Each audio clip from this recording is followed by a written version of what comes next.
తెలుగు ఇండస్ట్రీలోకి చాలా సినిమాలు వస్తుంటాయి, కానీ ఇట్లాంటి సినిమాలు రావు. సో మీలాంటి వాళ్ళు వచ్చి సినిమాని ప్రమోట్ చేస్తుంటే ఎంత కొంత అంటే యువకులకు కానీ ఎంత కొంత సమాజానికి ఉపయోగం ఉందని అర్థమవుతుంది. సో మీరేం చెప్తారు మేడం, పూలే సినిమాని ఎందుకు చూడాలంటే మీరేం చెప్తారు?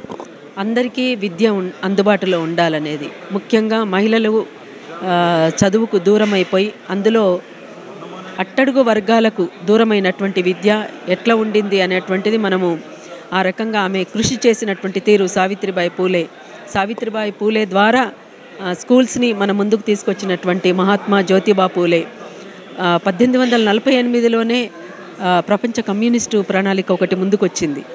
అదే సందర్భంలో వీళ్ళు స్కూళ్ళు కూడా స్థాపించడం జరిగింది.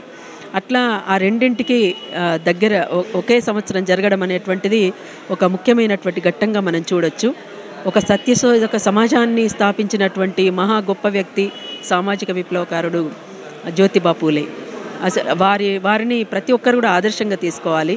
వాస్తవానికి చాలామందికి ఎంటర్టైన్మెంట్ కావాలి, అంటే అర్థం కాని పాటలు కావాలి, డాన్సులు కావాలి, కానీ ఒక సందేశాత్మకమైనటువంటి సినిమా, అద్భుతమైనటువంటి సినిమా ఇది.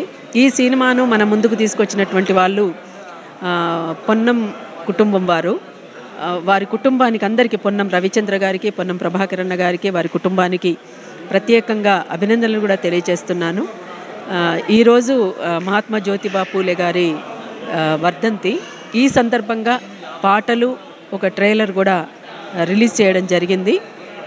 ఈరోజు ఆవిష్కరించుకున్న పాటలు మనం విన్నప్పుడు నిజంగా చాలా అద్భుతమైనటువంటి రచనతో అద్భుతమైనటువంటి సంగీతాన్ని ఎంఎం శ్రీలేఖ గారు అందించారు.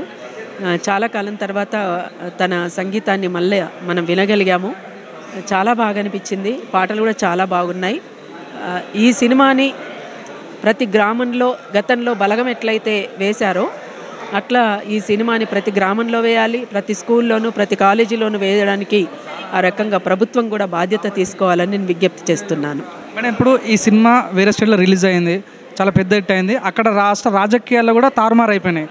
సో ఈ సినిమా తెలంగాణకు వస్తుంది, ఇక్కడ కూడా మన రాష్ట్ర రాజకీయాల్లో మన మలుపు తిరిగే ఛాన్స్ ఉందా, ఎఫెక్ట్ అయ్యే ఛాన్స్ ఉందా?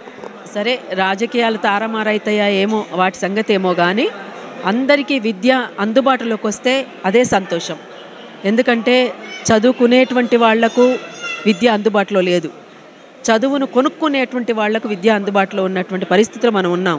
అందుకనే ఇవాళ వాస్తవానికి సత్యము లేకుండా పోయింది, సత్యాన్ని శోధించే వాళ్ళు లేకుండా పోయినటువంటి సందర్భంలో సత్యం బతకాలి, సత్యాన్ని శోధించే వాళ్ళు బ్రతకాలి. ఇవాళ సత్యశోధక సమాజాన్ని స్థాపించినటువంటి ఒక సామాజిక